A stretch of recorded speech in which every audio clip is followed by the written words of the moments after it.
Every country on earth at the moment is reforming public education. There are two reasons for it.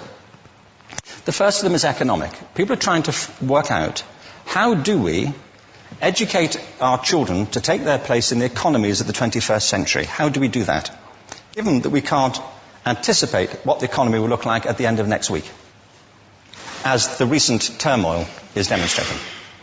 How do we do that? The second, though, is cultural. Every country on earth is trying to figure out, how do we educate our children so they have a sense of cultural identity and so that we can pass on the cultural genes of our communities while being part of the process of globalization. How do we square that circle? The problem is they're trying to meet the future by doing what they did in the past. And on the way, they're alienating millions of kids who don't see any purpose in going to school. When we went to school, we were kept there with a story, which was if you worked hard and did well and got a college degree, you would have a job. Our kids don't believe that. And they're right not to, by the way. You're better having a degree than not, but it's not a guarantee anymore. And particularly not if the route to it marginalizes most of the things that you think are important about yourself. Some people say we have to raise standards as if this is a breakthrough. You know, like, really, yes, we should. Why would you lower them? You know, I mean, I haven't come across an argument that persuades me of lowering them. But raising them, of course we should raise them. The problem is that the current system of education was designed and conceived and structured for a different age. It was conceived in the intellectual culture of the Enlightenment and in the economic circumstances of the Industrial Revolution. Before the middle of the 19th century, there were no systems of public education. Not really. I mean, you could get educated by Jesuits, you know, if you had the money. But public education, paid for from taxation, compulsory to everybody and free at the point of delivery, that was a revolutionary idea. And many people objected to it. They said it's not possible for many street kids, working class children, to benefit from public education. They're incapable of learning to read and write, and why are we spending time on this? So there's also built into it a whole series of assumptions about social structure and capacity. It was driven by an economic imperative of the time, but running right through it was an intellectual model of the mind, which was essentially the Enlightenment view of intelligence. That real intelligence consists in the capacity for a certain type of deductive reasoning and a knowledge of the classics originally, what we come to think of as academic ability. And this is deep in the gene pool of public education, that there are really two types of people, academic and non-academic, smart people and non-smart people.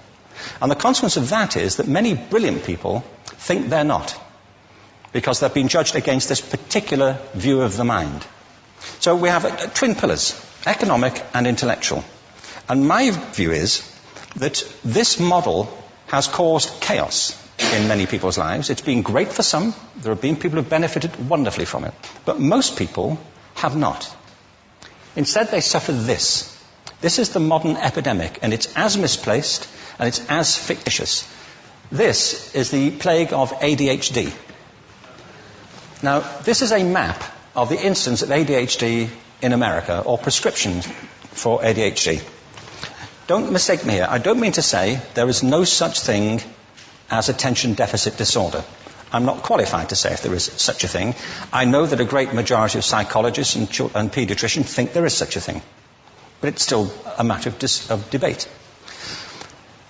What I do know for a fact is it's not an epidemic. These kids are being medicated as routinely as we had our tonsils taken out. And on the same whimsical basis, and for the same reason, medical fashion. Our children are living in the most intensely stimulating period in the history of the earth.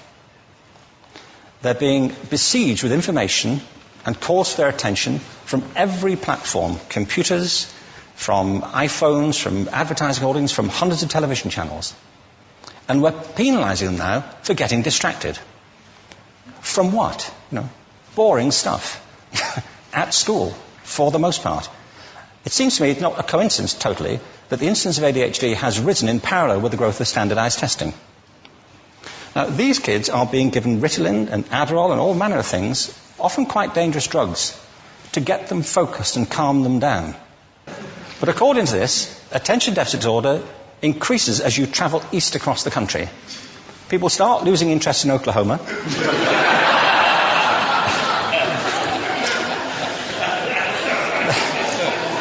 They can hardly think straight in Arkansas. And by the time they get to Washington, they've lost it completely. And there are separate reasons for that, I believe. It's a fictitious epidemic. If you think of it, the arts, and I don't say this exclusively of the arts, I think it's also true of science and of maths, but I say about the arts particularly because they are the victims of this mentality currently, particularly. The arts especially address the idea of aesthetic experience. An aesthetic experience is one in which your senses are operating at their peak, when you're present in the current moment, when you're resonating with the excitement of this thing that you're experiencing, when you are fully alive. An anesthetic is when you shut your senses off and deaden yourself to what's happening. And a lot of these drugs are that. We're getting our children through education by anesthetizing them. And I think we should be doing the exact opposite. We shouldn't be putting them asleep. We should be waking them up to what they have inside of themselves. But the model we have is this. I believe we have a system of education that is modeled on the interests of industrialism and in the image of it. I'll give you a couple of examples. Schools are still pretty much organized on factory lines, ringing bells, separate facilities, specialized into separate subjects. We still educate children by batches. We put them through the system by age group. Why do we do that? Why is there this assumption that the most important thing kids have in common is how old they are? It's like the most important thing about them is their date of manufacture. You know what I mean? Well, I know kids who are much better than other kids at the same age in different disciplines, or at different times of the day, or better in smaller groups than in large groups, or sometimes they want to be on their own. If you're interested in the model of learning, you don't start from this production line mentality. It's essentially about conformity, and increasingly it's about that as you look at the growth of standardized testing and standardized curricula. And it's about standardization. I believe we've got to go in the exact opposite direction. That's what I mean about changing the paradigm. There was a great study done recently of divergent thinking. Published a couple of years ago. Divergent thinking isn't the same thing as creativity.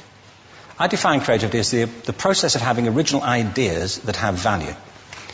Divergent thinking isn't a synonym, but it's an essential capacity for creativity.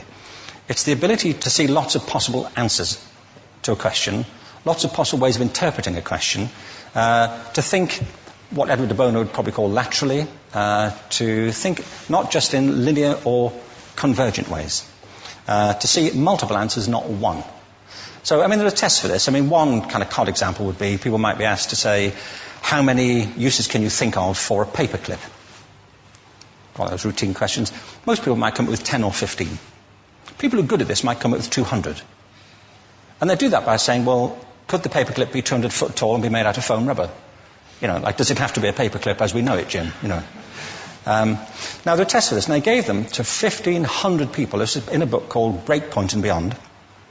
And on the protocol of the test, if you scored above a certain level, you'd be considered to be a genius at divergent thinking. Okay? So my question to you is, what percentage of the people tested, of the 1,500, scored at genius level for divergent thinking? Now, you need to know one more thing about them. These were kindergarten children. So what do you think? What percentage at genius level? 80. 80, okay. 98%. Now, the thing about this was it was a longitudinal study. So they retested the same children 5 years later, ages of 8 to 10. What do you think? 50? They retested them again 5 years later, ages 13 to 15. You can see a trend here, can't you? Now, this tells an interesting story, because you could have imagined it going the other way, couldn't you? You start off not being very good, but you get better as you get older. But this shows two things. One is we all have this capacity, and two, it mostly deteriorates. Now, a lot of things have happened to these kids as they've grown up. A lot. But one of the most important things that happened to them, I'm convinced, is that by now they've become educated. They've spent 10 years at school being told there's one answer, it's at the back. And don't look. And don't copy, because that's cheating. I mean, outside schools, that's called collaboration, but inside schools. Now, this isn't because teachers want it this way, it's just because it happens that way. It's because it's in the gene pool of education. We have to think differently about human capacity. We have to get over this old conception of academic, non-academic, abstract, theoretical, vocational, and see it for what it is, a myth. Secondly, we have to recognize that most great learning happens in groups, that collaboration is the stuff of growth. If we atomize people and separate them and judge them separately, we form a kind of disjunction between them and their natural learning environment. And thirdly, it's crucially about the culture of our institutions, the habits of the institution and the habitats that they occupy.